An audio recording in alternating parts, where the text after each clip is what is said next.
네, 안녕하십니까.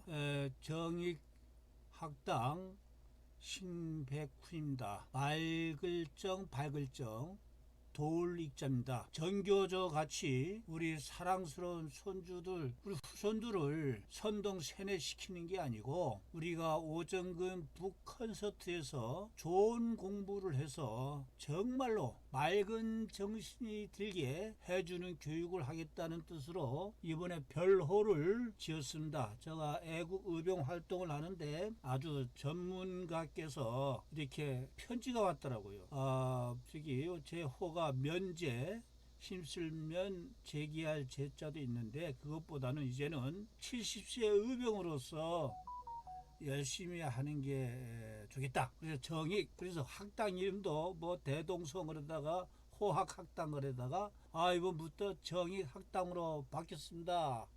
네, 잘 됐다고 지금 박수 한번 쳐주시고요. 자, 오늘 안모화폐 트렌드 2023 전반부 1, 3부는 신백훈이가 하고 후반부 4, 5, 6부는 우리 김규진 박사님께서 하시게 되겠습니다. 자, 암호화폐 트렌드 2023 표상로, 김준영, 박종환, 유다나, 윤영환 5분이 공저를 했습니다. 책을 소개한 것에 보면은 제가 자료는 아주 상세하게 만들었습니다. 하지만은 시간 관계상 발표는 중요하게 하다기보다는 또 특이한 것만 이렇게 말씀을 드리겠습니다. 아시다시피 우리 암호화폐가 올랐다가 내렸다가 뭐 정신이 없죠. 저도 사실 제 자녀들에게는 절대 하지 마라, 절대 해서는 안 된다, 그렇게 자녀의 교육을 시켰는데 제가 최근에 암호화폐에 투자를 했다는 것을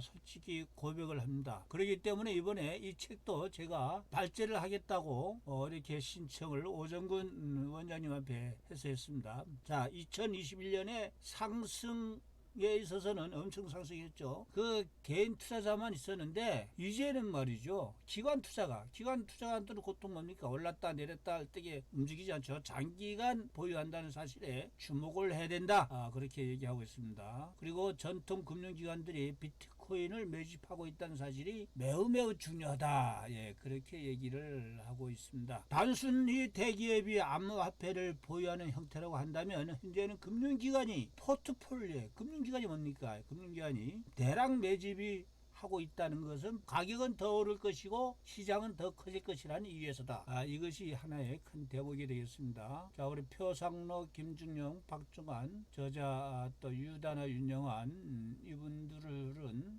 제가 나중에 자료를 우리 카톡방이나 또 동영상 설명란에 링크로 공유를 해드리겠습니다. 거기에 쭉 보시면 됩니다. 자, 책 속으로도 쭉 나오는데 사실 책 속으로에 나오는 몇 페이지 중요한 부분들은 그 문장을 그대로 보여주는데 다 한번 읽어볼만 했습니다. 여러분들도 다 한번 읽어보시는 습관을 가지고 있으리라 보면서, 자, 여기에서는 우크라이나 러시아 전쟁 속에서 비트코인이 빛났다. 우크라이나 부총리가 기부금을 받을 암호화폐 지갑을 해놓으니까 여기에 그냥 비트코인으로 기부를 했다는 것이죠. 이거는 전쟁이 나더라도 인터넷망만 연결이 유지되면 어디서든지 암호화폐로 송금이 가능하다. 드디어 비트코인 투기성 자산이라는 허물을 벗게 되었다 하는 이 내용이 있습니다. 다 읽어보도록 하겠습니다. 또 책 속으로 보면은 여기 보면 노드라는 말이 나오대요. 참 이게 제가 아주 이제 문외한이라서 이런 부분에, 그런데 이런 책들을 읽으면서 용어 같은 거를 계속 찾아보고 하다 보니까 많이 공부를 하게 되었습니다. 노드라는 용어가 뭐냐? 노드, 전 세계에 뿌려져 있는 노드들을 연결해주는 월드 컴퓨터, 월드 축구네, 월드 컴퓨터래요. 역할을 한다. 노드라는 용어는 블록체인 네트워크에 참여하는 컴퓨터나 장치를 의미한다. 노드는 블록체인 네트워크의 모든 거래에 기록하고 검증하고 전송하는 역할을 하고, 노드가 많을수록 블록체인 네트워크는 더 안전하고 신뢰할 수 있다.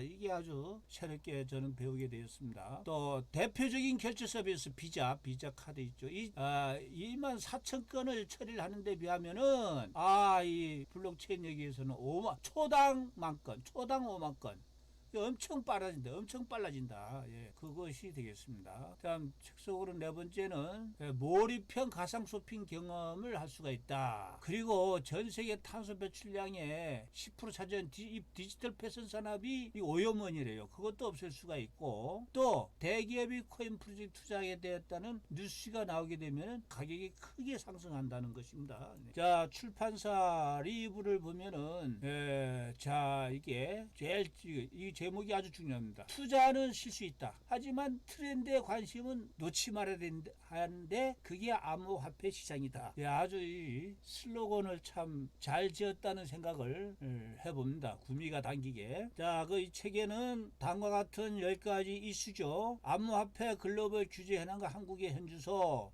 왜 3.0 지금은 어디에 있을까? 디파이와 스테이블 코인에 왜 주목해야 하나? 다오는 전통 조직 문화를 바꿀 것인가? 인류사회 코로나19 엔데믹 이후에 메타버스는 유행할 것인가? NFT, P2E 앞으로도 급속 성장할 것인가? 디지털 자산 보험이 필요한 이유는 무엇인가? 현명한 암호화폐 투자를 위한 지표와 참고사항. 예, 이게 다 나와 있습니다. 이 책에는. 그리고 10가지 키워드. 이거는 뭐 반복하고 하면서 우리 뇌가 저의 뇌가 이거를 기억하도록 만들어야 되겠습니다. 일부러 기억하진 않더라도 자주 읽다 보면은 하나, CBDC, 둘, 스테이블 코인, 셋, 웹 3.0, 넷, 메타버스, 다섯, NFT, 여섯, X2E, 일곱, 크로스체인, 여덟, 디파이, 아홉, 다오, 10번째 디지털 커뮤니티. 이렇게 되겠습니다. 또 하나, 우리는 특히 비트코인과 이더리움이 탄생하고 나서 지속해서 쓰이고 있다는 점에 주목해야 된다. 이는 디지털 통화의 태동을 암시하는 것이다. 비트코인처럼 통화량을 유한하도록 프로그래밍 할 수도 있고, 인터넷에 기반한 매우 빠른 속도로 전 세계에 정보와 가치 전달 동시에 할 수 있다는 점에서 암호화폐는 금융의 핵심이다. 이러한 금융 거래는 어린아이들이 좋아하는 로블록스, 마인크래프트 같은 메타버스 세계관에서도 당연한 경제 활동이라는 인식으로 자리 잡을 것이다. 그리고 이런 말도 있어. 투자에는 정답이 없다. 하지만 해답은 존재한다. 참 이런 말을 이렇게 잘 지어내네요. 선택은 투자자의 몫이고, 이 책을 읽는 사람이라면 그 해답을 찾는데 현명한 도움을 받을 것이다. 투자를 안 하더라도 그렇죠. 그 트렌드는 알고 있어야 된다. 그 말입니다. 자, 목차 암호화폐는 총 파트 1, 2, 3, 4, 5, 6까지 6부까지 있습니다. 6부까지 있고, 그것도 각 장절 아주 많은 절과 목으로 되어 있습니다. 네. 자, 그러면은 발제자 신백훈이는 이 엄청난 거를 이렇게 훑어도 받고 하지만은 혼자 요약하기 힘들어가지고 바드, 챗 GPT와 빈과 바드 비교 분석한 걸 해드렸습니다만은, 저는 이제 구글에서 나온 바드를 도움을 받아서 바드가 제대로 답변하고 있는지 확인해 가면서 발제 자료를 만들었다는 것을 말씀을 드립니다. 자, 프롤로그 해서 바드야, 암호화폐 지금이야말로 투자에 적기라고 프롤로그로 되어 있는데 슬라이드 하나로 요약을 좀 해줘봐. 그러니까 이렇게 쫙 하게 나왔습니다. 근데 이걸 아무리 봐도 참 틀린 말은 아닌데, 그래서 어떻게 생각하니까 제가 책을 또 확인했죠. 확인하면서 바드가 제대로 하고 있는가, 이것도 다 틀린 건 아닌데, 우선 제가 책을 보면서 확인한 거에 보면은 이렇게 요약을 했습니다. 여기에 이번 기회마저 놓칠 것인가? 그렇죠. 두 번째는 비트코인은 통화 혁명이다. 암호화폐는 인터넷의 기축 통화다. 그렇게 프롤로그가 돼 있어서 이와 같은 바탕 위에 책을 쓰겠노라 한 저자들이 이야기가 되겠습니다. 다음 이게 중요합니다. 이 책에서 2023년 트렌드 10대 키워드죠. 키워드인데 바드가 10대 키워드를 이렇게 쭉 적었는데, 바드가 쓴 거는 빨간색 적자 불빨간색으로 쓴 거고, 발제자가 또 책을 보면서 보완한 거는 청색으로 되어 있습니다. 그걸 감안을 한번 하시면 되겠습니다. 이건 아주 중요한 거기 때문에 반복해서 우리가 읽고 또 읽어야겠습니다. 시간이 걸리더라도. 번째도 CBDC라고 하는 거는 각국 중앙은행 디지털 화폐다. 센트럴 뱅크 디지털 커런시다. 두 번째, 스테이블 코인이란 민간 발행한 것이고 가치가 고정화된 암호화폐다. 등락이 심하니까. 그래서 스테이블 코인, 스테이블이라는 단어를 찾아봤습니다. 미군의 연구에 스테이블이 뭐냐? 마구간이라는 뜻도 있어요. 왜 마구간이 고정되다는 뜻인가? 말이 아주 활동하다가 마구간에 들어오면 고정돼 있지 않습니까? 그래서 스테이블이라는 뜻도 되겠구나. 저는 영어를 잘 몰라서 하여간 영어 단어 봤을 때마다 이런 식으로 저는 생각을 하고 있습니다. 세 번째, 왜 3.0 블록체인 기반이 새로운 웹이다. 그런데 여기에서는 탈중앙의 인터넷으로 우리는 알면 된다. 메타버스란 가상세계인데 사용자 아바타가 다양한 몰입형 콘텐츠를 즐기는 온라인 공간이다. 다섯 번째는 NFT, 블록체인에 저장된 디지털 자산이다. non-fungible 토큰, 대체 불가능 토큰. X2E, 암호화폐를 활용한 게임. X2는 어는 벌다입니다. 돈 벌다. P2E는 게임. 그렇죠. 게임이죠. 여러 가지 또 있대요. 여기 보니까. M2E는 move to run. C2E는 create to earn. 7번 크로스 체인은 뭐냐? 서로 다른 블록체인 간의 통신. 이게 또 아주 획기적인 것이 되겠습니다. 8번 디파이 2.0. 이게 디파이가 탈중앙의 금융 2.0인데 디파이는 뭐냐? 디센트럴라이즈드 파이낸싱. 탈중앙에. 9번은 다오. 탈중앙의 자율주의. 다오는 뭐냐? D는 디센트럴라이즈드, O는 오토노머스 오가니제이션. 네, 그렇게 되겠습니다. 10번은 디지털 커뮤니티, 암호화폐를 기반으로 한 온라인 커뮤니티. 디지털 MZ 세대들이 아주 각광이 되고 있다. 자, 그래서 이 책에서는 암호화폐 시장은 초기 단계지만 그 잠재력은 매우 크다. 따라서 암호화폐에 관심을 가지고 있는 분들은 이 키워드에 대한 이해를 높이는 것이 도움이 될 것이다. 그래서 10가지 키워드는 3번 이상 읽으셔야만 되겠습니다. 이게 또 뭐죠? 그 첫 번째 하나가 투기성 자산에서의 평화의 상징이 된 비트코인이다. 이게 우크라이나 전쟁으로 인해서 이렇게 평화의 상징으로 된 비트코인으로 이렇게 상징적으로 된다는 것이 되겠습니다. 시간 관계상 간단히 말씀을 드리고, 두 번째는 블록체인 플랫폼의 시대를 연 이더리움. 비트코인에 의해서 블록체인이 주목받았지만 기술적으로 더욱 높은 성취를 이룬 것은 이더리움이다. 이더리움은 블록체인 기술을 이용해서 왜 화폐 거래만 해야 하는지의 근원적인 의문에서 시작이 되었는데 2015년에 부테린이 개발한 것이죠.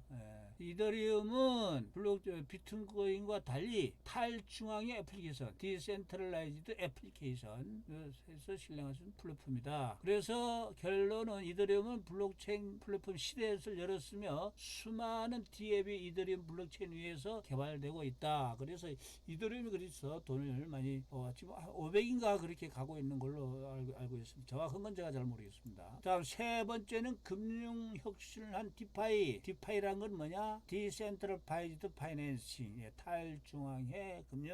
탈중앙의 금융. 그래서 디파이의 대표적인 서비스로는 다 되는 거예요. 암호화폐 예금, 암호화폐 대출, 암호화폐 거래, 암호화폐 수합, 암호화폐 파생 상품, 암호화폐 지갑. 하지만은 2022년 5월 루나 사태로 스테이블 코인에 대한 안정성과 디파이의 신뢰는 많이 무너진 상태이다. 하지만은 전 세계 사람들에게 저렴하고 효율적이고 투명한 금융 서비스를 제공할 수 있기 때문에 금융혁명을 일으킬 수 있는 잠재력을 가지고 있습니다. 다음 네 번째는 NFT 태생기 그리고 필연적인 성장통입니다. 크기 위한 통증, 아픔이 있다. NFT가 주목받기 시작은 2017년이죠. NFT 시죠. 크립토펑크 프로젝트가 이렇게 2017년 시작에 엄청나게 어마무시한 돈의 액수가 좀 막 경매가 되고 그렇게 하고 있습니다. NFT non-fungible 토큰은 대체 불가능 토큰을 의미하고 블록체인 기술을 기반으로 한 디지털 자산으로 고유한 특성이 있다. 성장통은 뭐냐? 가격이 불안정하다.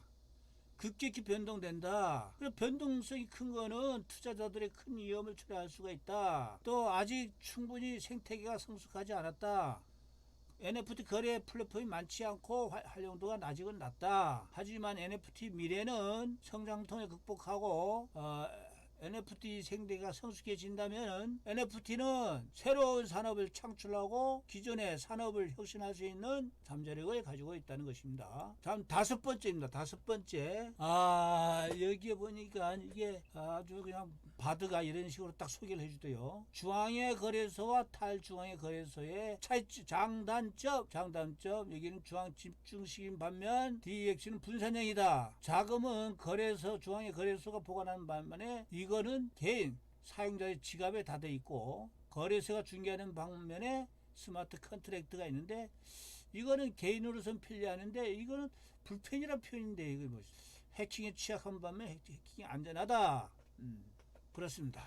또 중앙의 암호화폐 거래소는 거래 가능한데 아직까지는 탈중앙의 거래소는 거래할 수 있는 암호화폐 종류가 제한적이다. 예. 자, 여기에서부터 파트 1부, 그럼 이제 일부가 되겠습니다. 일부가 1절은 국가 암호화폐 제도와 규제 현황, 목은 인플레이션 위기 돌파구, 비트코인. 인플레이션 되면 돈떨어까지 도 구매를 감시하고 투자자들 위험을 초래하고, 한데 비트코인은 인플레이션에 대한 해지 수단으로 돼 있어 가지고, 또 비트코인은 발행량이 제한 있기 때문에 안전자산으로 돼 있고 그렇습니다. 자, 참고로 요 책에 보면은 요거는 이제 바드가 답을 한 것이고, 비트코인을 법정 통화로 채택한 국가들에서 엘살바도르, 온두라스, 중아프리카고 잘 안 들어본 나라들이 어쨌든 간에 이런 나라가 법정 통화가 돼 있다. 다음 이 두 번째 제목 항목 이목에서 글로벌 규제 현황과 한국의 현주소입니다. 글로벌 규제 현황과 한국의 현주소. 한국은 선진국에 비해서 한 5년 정도 따라가고만 있대요. 앞서 나가지 못하고 하는 거 앞서 나갔으면 좋겠습니다만은. 그리고 디지털 자산 국가별 규제 비교 분석한 걸 책을 이게 스캔을 했는데 책에도 아주 좀 작게 돼 있어 가지고 제가 돋보기를 쓰면서 하더라도 잘 안 보였습니다.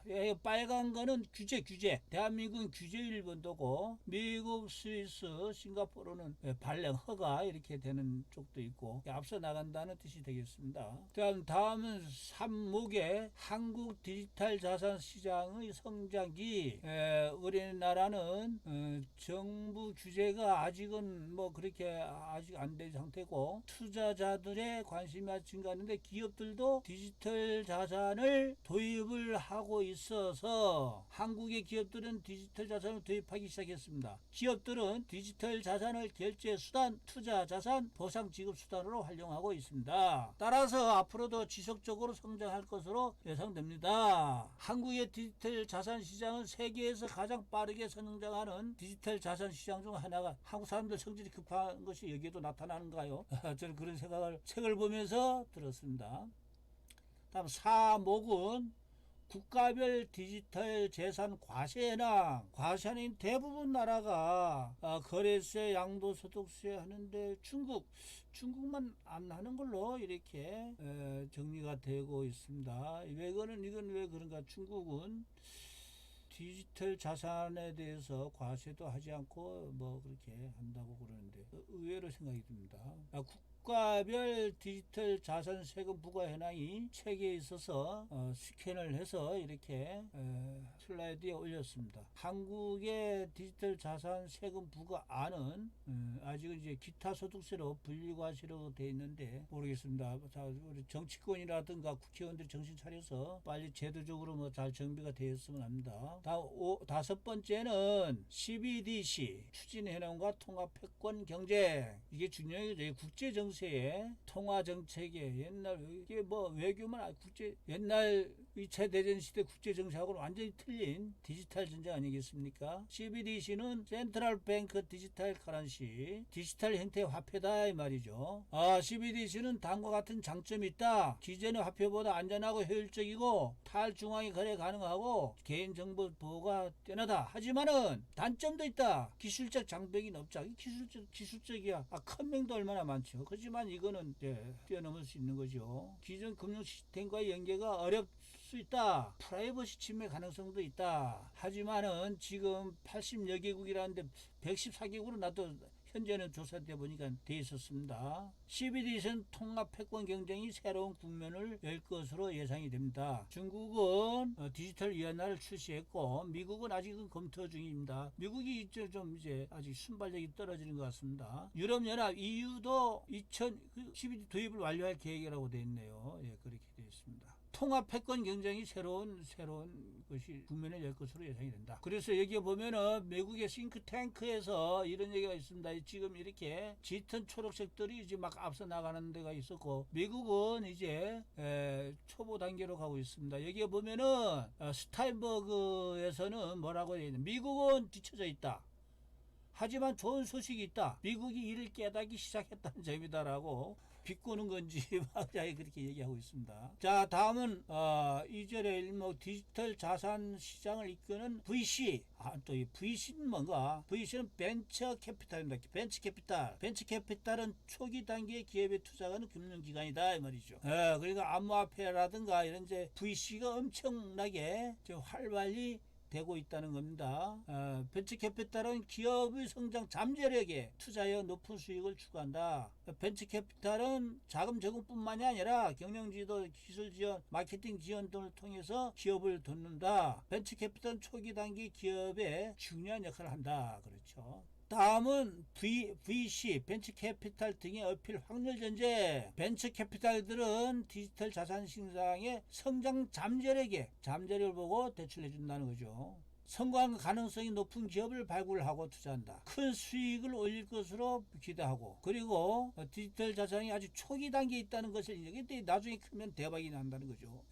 그래서 아주 신중하게 투자를 결정을 하고 있다 하는 얘기가 책에 있습니다. 그래서 이 책에 보면은 벤처 캐피탈의 밸류에드 이렇게 보면 마케팅 효과, 평판 구축, 네트워킹, 경험 제공, 자금 지원, 근접 가이드 이렇게 되어 있습니다. 다음 왜 3.0에 집중하는 벤처 캐피탈. 왜 3.0이라는 게 뭐냐? 차세대 인터넷이다. 왜 3.0이라는 사용자에게 더 많은 권한을 부여한다. 그 잠재력이 매우 크다는 평가를 받고 있다. 그래서 벤처 캐피탈들이 왜 3.0에 많은 투자를 하고 있다. 그렇습니다. 다음은 벤처 포트폴리오를 따라서 투자해보기. 우리 같은 일반 투자자들은 엄청 위험하다 이 말이죠. 벤처 VC, 벤처 캐피탈은 전문 투자자인 반면에 저 같은 사람들이야 조심해야 되죠. 또 벤처 캐피탈은 대출해주면서 많은 권한을 또 가질 수도 있고 벤처 포트폴리오 변동이 크고 수익률은 낮을 수가 있다. 그래서 일반 투자자가 투자하기 전에는 다음과 같은 상황을 고려해야 된다. 위험을 이해해야 되고 자금을 이 정도는 돈 날리더라도 생기 지장이 없다 할 정도 자금이 있어야 되겠죠. 투자한 후에도 지속적으로 모니터링 해야 된다. 열심히 공부해요. 오전금 북콘서트에 가입을 해서 열심히 공부를 하면서 이것도 투자를 해야 되겠습니다. 그리고 벤처 캐피탈의 책에 이게 있습니다. 책에 제가 이걸 다 치려면 시간이 없어서 텍스트화를 못했고 그냥 스캔 사진 찍어서 이렇게 올리니까 좀 한다마는 제목만이라도 보시면은 이해가 되겠습니다. 다음에는 글로벌 전통 금융기관의 진출이다. 디지털 자산. 즉 무슨 말이냐? 전통 금융기관들이 암호화폐의 시장에 진출하고 있다는 그 말입니다. 그 이유는 암호화폐 시장이 빠르게 성장하고 잠재력이 높기 때문에 그렇게 되고 있다. 심지어 JP 보건 유명한 데 아닙니까? 암호화폐 연구팀을 설립하고 암호화폐 거래 서비스를 제공하고 있다는 것이고 골드만삭스는 투자 펀드 출시하고 거래 서비스도 출시하고 있고 모건 스테인은 암호화폐 지갑까지 출시하고 그렇습니다. 그래서 전통 금융기관이 암호화폐 진출은 암호화폐 시장의 성장을 촉진할 것으로 예상이 되고 있다. 또한 전통 금융기관의 암호화폐 기술 활용은 기존 금융 서비스를 개선하고 새로운 금융 서비스를 창출할 것으로 예상이 됩니다. 그렇습니다. 자, 여기에 보면은 아주 유명한 글로벌 금융사들 US뱅크, 도이치뱅크, 삭스, 웰스파고, 골드만, 피델리티 이게 뭐 다 이렇게 하고 있다는 거 보면은 저도 이 책을 보고서 알고 이거 내가 이거 암호화폐 투자하기 시작하기를 잘한 건가? 그런 위안을 가져보게 되었습니다. 제가 암호화폐 투자한 거는 아주 수액입니다. 예, 돈이 없으니까요. 예. 두 번째는 국내 전통 금융기관의 진출입니다. KB금융은행 아주 보수적인 은행 아닙니까? 암호화폐 지갑 서비스를 출시했고 NH농협은행 암호화폐 투자 펀드를 출시했습니다. 제가 농협에 다녔는데 이게 아주 돌다리도 두드려보고 또 두드리는 게 농협이란 금융기관인데 여기에 암호화폐 시장에 진출했다는 것은 이 시장에 대한 관점이 이제 많이 변경이 됐다는 것을 간접적으로 증명하는 것이 되겠습니다. 자, 여기에 보이는 국내 금융권이 가상자산 사업회나 대부분 은행이 다 있고 여기에 NH농협은행도 있어서 제가 이렇게 표시를 해드렸습니다. 자, 다음에는 파트 2에서 빅테크의 전유물이 된 인터넷. 그렇죠. 저는 빅테크에 아주 유감이 많습니다. 인터넷은 처음에 개방적이고 민주적이었지만은 이제 전부 다 빅테크가 다 장악해가지고 독재예요, 독재. 빅테크 독재라는 소리가 나오고 있습니다. 구글 검색 시장의 90% 이상 점유, 아마존 온라인 시장의 40%, 페이스북 소셜미디어 70%. 그렇게 하면서요, 제가 구글 유튜브에 다 한 거 생각하면은 정말 이가 갈리고 치가 떨리고 그렇습니다. 네. 그래서 빅테크 기업들이 시장 지배력은 인터넷의 개방성과 민주성을 위협하고 있다. 정확한 말입니다. 빅테크 기업에 대한 규제를 강화해야 된다. 그리고 공정성과 균형을 유지하는 노력을 해야 합니다. 다음 두 번째는 웹 2.0과 웹 3.0. 네. 이 부분에 대해서는 웹 3.0이라는 것은 2.0의 한계 극복, 더 개방적이고 민주적인 플랫폼으로 만들 것으로 기대되고 웹 3.0은 새롭게 산업과 경제 생태계를 창출할 것으로 예상이 된다. 예, 그렇습니다. 웹 3.0의 블록체인이 필요할까? 그렇습니다. 여기서 DApp이라고 하는 것은 Decentralized Application, 탈중앙의 애플리케이션이 약자죠. DApp과 전통적인 앱이 이렇게 되어 있고 블록체인은 분산형 플랫폼이고 투명 보안성이 뛰어나고 암호화폐 아니면 새로운 기술을 지원하는 것이기 때문에 블록체인이 필요하다. 그리고 아까 DApp과 전통적인 앱이 너무 적어서 안 보이기 때문에 확대해서 이렇게 슬라이드로 올려드렸습니다. DApp이 증가세를 그래프로 보니까 아주 가파르게 올라가고 있다는 겁니다. 다음은 웹 브라우저의 진화, 웹 3.0에서 개인정보 보호는 중요한 테마가 될 것이다. 웹 3.0에서는 데이터의 중요성이 커지고 탈중앙화된 블록체인 시스템을 통해서 데이터가 암호화되고 있다. 다음 이더리움 2.0은 월드 컴퓨터를 구축하다. 이더리움 2.0은 블록체인이 업그레이드 버전이다. 탈중앙화, 보안성, 확장성 등을 개선할 것으로 기대가 되고 있다. 그렇습니다. 이더리움 2.0의 주요 특징, 이거는 정말 설명하기도 제 실력으로는 좀 어려워서 좀 더 읽어보고 그렇게 해야 될 것 같습니다. 이더리움 2.0은 웹 3.0의 핵심 기술 중 하나이다. 성공적으로 구현이 되면은 웹 3.0이 더욱 탈중앙이 되고 보안성 뛰어나고 확장성 있는 플랫폼으로 발전할 것으로 기대가 된다. 다음은 알트코인들의 반란. 알트코인이라고 하는 것은 비트코인을 제외한 모든 암호화폐를 의미한다는 겁니다. 그래서 결론만 말씀을 드리면 알트코인들은 암호화폐 시장에서 중요한 역할을 하고 있고 알트코인들은 웹 3.0의 발전을 촉진하게 될 것이다. 저자들은 이야기하고 있습니다. 다음은 블록체인이 인터넷 크로스체인. 크로스체인은 서로 다른 블록체인 네트워크 간의 자산과 정보를 전송하는 기술. 대단한 거 합니다. 웹 3.0의 핵심 기술 중 하나가 되고 전망을 보면은 웹 3.0을 더욱 촉진할 것이다. 크로스체인은 블록체인의 미래다. 웹 3.0의 발전을 촉진할 것이다. 그렇게 되고 있습니다. 다음은 웹 3.0 투자 유니버스. 투자는 어떻든 간에 조심하도록. 초기 단계이기 때문에 투자 위험이 높다. 웹 3.0 투자할 때는 신중하게 대상을 선정하고 분산 투자하는 것이 아주 중요하다. 다음은 웹 3.0 지금 우리는 어디에 있을까? 웹 3.0의 투자 전망 초기 단계이기 때문에 투자 위험이 높다. 하지만 잠재력이 매우 큰 기술이기 때문에 왜 3.0 투자 장기적으로 단기적으로 일확천금 하려고 하지 말고 장기적으로 큰 수익을 얻을 수 있는 기회가 될 것으로 기대가 되고 있다. 그러니까 참고를 하시면 되겠습니다. 다음 3분에요. 스테이블 코인이 탄생한 이유는 뭐냐? 비트코인이 등락이 크니까 가격 변동성을 낮추자는 뜻으로 이렇게 한 것입니다. 스테이블 코인이 암호화폐의 대중화를 촉진하고 새로운 금융 서비스의 등장을 이끌 것으로 기대를 하고 있습니다. 시간 관계상 자료를 읽어보시도록 하고, USDT와 USDC 왕자는 누가 차지할 것인가? 결론, USDT는 테드가 발행하고 USDC는 컨센서스가 발행한 거다. 전망을 보면은 스테이블 코인이 다 중요한 역할을 하고 있는데 USDT는 앞으로도 코인 시장에서 영향력을 행사할 것으로 예상이 되고, USDC는 USDT보다 안정성과 투명성이 높다고 평가되고, USDC는 USDT의 시장 점유율을 잠식할 것으로 예상이 됩니다. 이제 참고하고 우리가 공부를 해야 되겠습니다. 자, 다음에는 완벽히 탈중앙화된 스테이블 코인을 꿈꾸다. 완벽히 탈중앙화된 스테이블 코인은 암호화폐 시장의 성장과 함께 더욱 주목받을 것으로 예상되고, 암호화폐 대중화를 촉진하고 새로운 금융 서비스의 등장을 이끌 것으로 기대가 된다. 탈중앙화된 스테이블 코인 이야기입니다. 그렇지만 스테이블 코인이 해결해야 될 과제가 있다.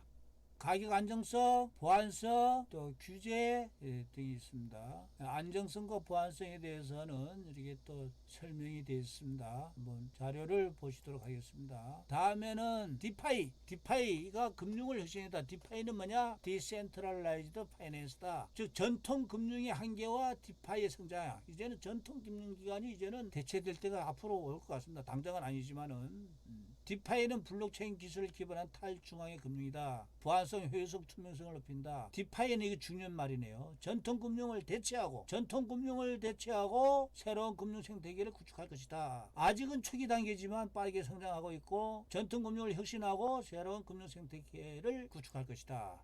제목이 무섭습니다. 디파이 은행을 대체하다. 디파이 역량을 보면은 은행을 대체하고 새로운 금융 생태계를 구축할 것으로 보인다. 더 저렴하고 투명하게 제공할 것이다. 금융혁명을 이끌고 새로운 경제 기회를 창출할 것이다. 그렇게 되네요. 다음 탈중앙의 거래소와 유동성.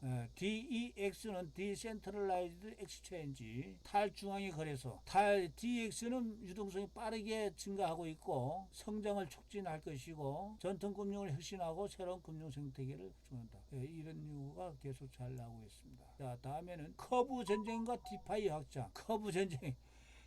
한 디파이의 확장을 촉진할 것으로 예상이 되고 있고, 스테이블 코인 프로토콜 중 하나이기 때문에 커브라는 거죠. 디파이에 관심을 높이고 디파이 사용자를 증가시킬 것이고 금융을 혁신하고 새로운 경제 기회를 창출할 것으로 기대가 된다. 다음은 디파이 2.0 유동성의 패러다임을 바꾸다.